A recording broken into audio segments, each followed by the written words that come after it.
And we are back, folks, for another episode of Inside Michigan Recruiting, joined by another special guest. This is one of the earliest commitments in the class of 25, and this is no small task when you consider that this young man is from the state of Florida, with offers from all of the big-time Southern institutions.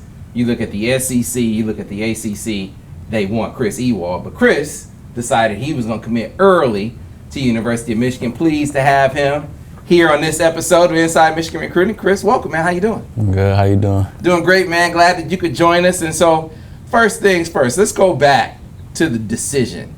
Why you decided to commit to Michigan in the first place, and when you did it. Take me back into that thought process. So it was during school. Having a conversation with my head coach, Coach Jones. And we basically talk about basically talking about Michigan. I was telling them how I really liked it, and they got what I'm looking for in the coaches and the school and the environment. So I made a decision and I committed. So how many times had you been to Michigan when you committed? Before I committed? Before you committed. 3 or 4 times. 3 or 4 times. And so what was it about those experiences? What were your takeaways? What did you see? What did you feel on those visits that made you know it was the place?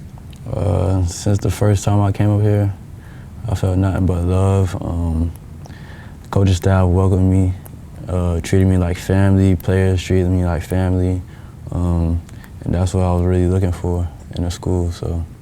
So you mentioned coaches, specifically Coach Klink. Yeah. Would be your position coach. So tell me about the relationship with Coach Klink's. We built a great relationship over the time since my first visits until here.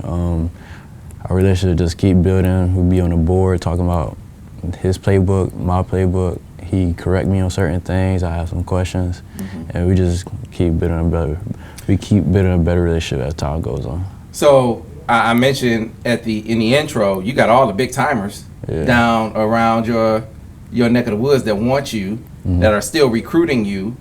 I mean, when you decide to commit early, man, it's almost like those schools, some of them shift into overdrive. Have you noticed them recruiting you harder since you committed to Michigan? Yeah, I took a couple of visits to a couple schools, and they know that Michigan is the standard, so that's their competition. They got to try to beat them. All right, so did you grow up a fan of any particular school? No. You didn't? So you weren't a fan of Florida, Miami, Bama, none of them? I used to watch Florida State, but I just like their jersey, so I ain't really know. Okay. So tell me this, Chris. Look, you've already made the decision to commit to Michigan, so I got an idea. Distance isn't that important a factor for you. No. But was it at the beginning? I mean, did you have to get comfortable with the distance? Not really, because I want to experience new things, new people, new environments. So, and I know at the next level beyond college, you're gonna have to travel. If you go to the NFL, you're gonna have to travel and meet new people. So, I said I might as well just get the experience over with now. So when did you first open up? I mean, was Michigan always a school you looked at, or was it a school that you kind of came upon recently? When I was younger, I never thought Michigan would be the school I picked. I thought it'd be a Florida school or a close home school, but never Michigan. So tell me this, what got your attention the most? Was it the fact that they were recruiting you hard, or the fact that they were getting to the playoff, beating Ohio State and getting to the playoffs? Nah, I took interest in Michigan before they even played Ohio State. So my first time coming up here, I did a small camp with Coach Klink, and he offered me, and then I came back up here, and that's when they really started showing love, and they seen I was interested, so they took interest in me more. All right. So your pops, man, I can see that you're real close. So when you got ready to say you wanted to make a decision, I mean, what was he saying? What has been his advice to you about the recruiting process? He let it be known that it's my decision. He gonna support whatever I do. So I just took that into account. Okay, I know if I go here, he gonna be by my side, and there ain't gonna be no problems. So have you started forming relationships with any other recruits, whether they be in your class or in the class ahead of you? I'm talking about guys who are already committed. who already committed? Not really. I gotta get to know some of them a little bit. I think I know a couple kids, like, as in like I know who gonna commit soon. Man, you can't drop something like that. Not give us no hints. Not give us no clues. I know who gonna commit soon. All right, so let me dig a little deeper then, without you telling me, without you spilling the beans. How's Michigan looking with Zaquan Patterson, man? What's up with that recruitment? How's that one looking? He in the facility right now as we speak, so I'll say we got a good chance. Got a good chance, Zaquan. So, are you a recruiter, Chris? I mean, if I know you said you haven't really talked to a lot of the recruits, but with him specifically, are you like, hey man, let's go do this together, or you kind of let him do his own thing? At the end of the day, it's his decision, but I'm in his ear all the time. I'm in his ear all the time, but at the end of the day, it's his decision. Whatever's fit best for him, that's where he's gonna go. But I'm still letting him be known that this is the place to be.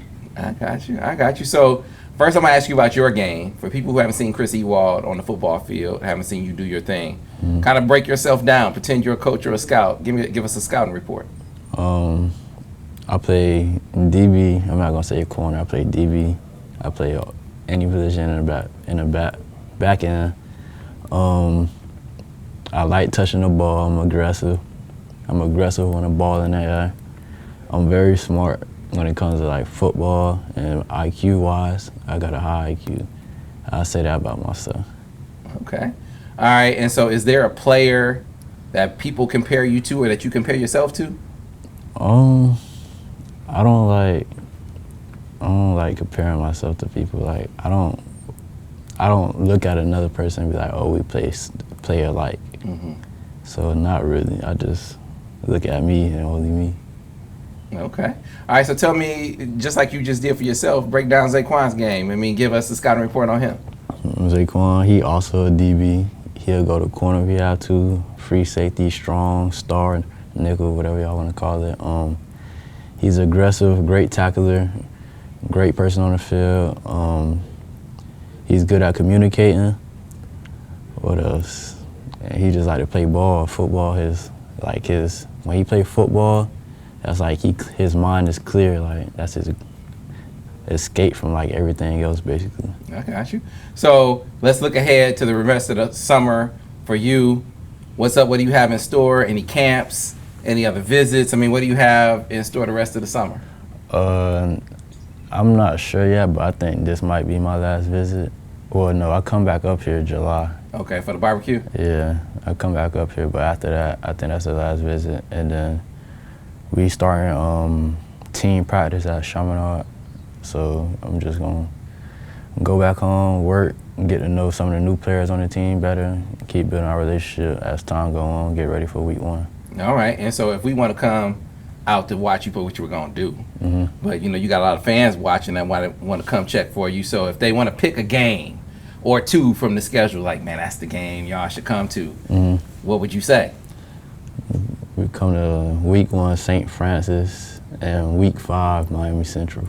Okay, so those the ones, huh? Yeah. All right, and so tell me this, you said you got to get to know some recruits. Are you gonna be a guy who tries to recruit other guys to Michigan with you? Yeah, I got some other people. So give us. Don't tell us who coming to Michigan, but tell us who you gonna recruit. Like who you gonna go after? I'm going after DJ Pickett, Zaquan, of course. Who else? I tried to get Boo Carter here, but it ain't go right. It's another DB, but I forgot his name. And I'm just looking for more people. Okay. And give a shout out. I always like to do this, close out this way. I mean, none of you guys that are in this position as big time recruits get here by yourself. So your circle, man, your support system. What about them and how instrumental they've been in your growth, in your progress as a player and as a young man? How about them? They've been by my side, my dad, my coaches, my mom, stepmom, both sides of my family. They've been by my side through all the years, and I really appreciate them for that. And I just gotta thank God and them for what they made me become and for the person I am now. All right. Well, Chris, we'll obviously be checking for you during the season. So you said week 1, St. Francis, week 5, Miami Central. Those are the ones we need to check for you in. Yeah. All right. That's what we'll do. Until next time, folks, we appreciate you taking the time to watch another edition of Inside Michigan Recruiting. I want to let you know, listen, if you aren't a member of MichiganInsider.com, now's the time to do it. 50% off, an annual subscription, open to monthly subscribers too, so don't miss that opportunity. If you're listening to us on the podcast, like the podcast, rate and review it, tell your friends about it. If you're watching us on the YouTube page, like the video, subscribe to the channel.